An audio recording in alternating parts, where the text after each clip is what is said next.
je vais vous présenter mon étude interculturelle sur le Cambodge. Je commencerai par une courte présentation du pays, puis nous verrons ensuite l'histoire du Cambodge.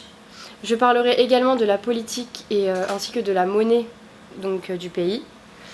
Je parlerai également de la gastronomie, d'informations diverses ainsi que les formalités avant le départ. Donc, le Cambodge est une monarchie constitutionnelle élective.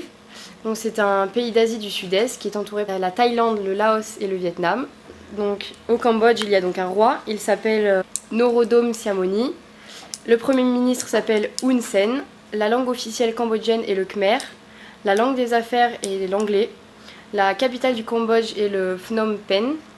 La superficie totale du pays est donc de 181 035 km². Les habitants du Cambodge sont appelés les Cambodgiens. La religion est donc le bouddhisme et le nombre d'habitants est de 16 204 486 habitants. Donc pour l'histoire du Cambodge, donc en 1967 jusqu'à 1975, il y a eu une guerre civile. C'est un génocide par les Khmers rouges, qui sont des rebelles communistes maoïstes. À partir de janvier 2011, il y a une rivalité territoriale qui s'est installée avec la Thaïlande autour du temple Preah Vihear. Donc concernant la politique, il y a plusieurs principaux partis politiques. Le PPC, donc le Parti du peuple cambodgien, qui est dirigé par Hun Sen. Le PSR, parti de Sam Rainsy, en opposition contre le PPC qui est dirigé par Sam Rainsy. Il y a le Parti des droits de l'homme, qui consiste donc à promouvoir le pluralisme, la démocratie et la lutte contre la corruption, qui est donc lui dirigé par Kem Sokha. Le Front uni national pour Cambodgiens indépendants, donc qui est neutre, pacifique et coopératif, qui est contre le communisme et les Vietnamiens. C'est un ancien mouvement de guérilla. Donc concernant la monnaie, c'est le riel, et un riel est égal à 0,0021 centimes d'euros. Donc pour la gastronomie, les plats les plus réputés sont la soupe, comme le pajok. C'est une soupe à base de principalement poisson, des pâtes ou du riz. Ils mangent très peu de porc ou de bœuf.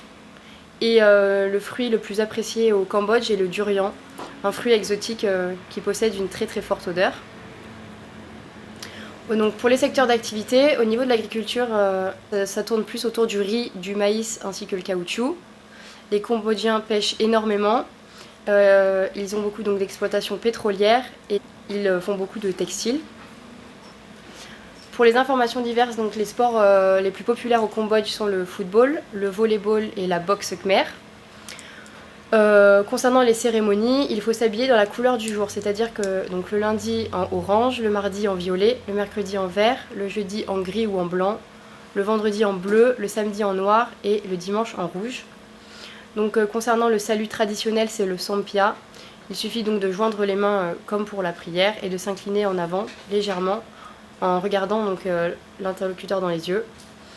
Les petits cadeaux sont appréciés, il faut les offrir de la main droite et il est très mal vu de refuser un présent, c'est considéré comme une offense.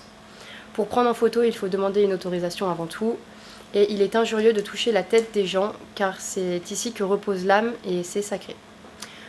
Concernant les formalités avant le départ, il faut posséder un passeport qui est valable encore 6 mois après le retour. Il faut avoir un visa. Concernant les vaccins, les vaccins universels, celui de l'hépatite A, la typhoïde, la rage, l'encéphalite japonaise, ainsi qu'un traitement antipaludique. La durée du vol, c'est environ 14h15 avec escale. Et le décalage horaire est de plus 5 heures en été et plus 6 heures en hiver. Je vous remercie.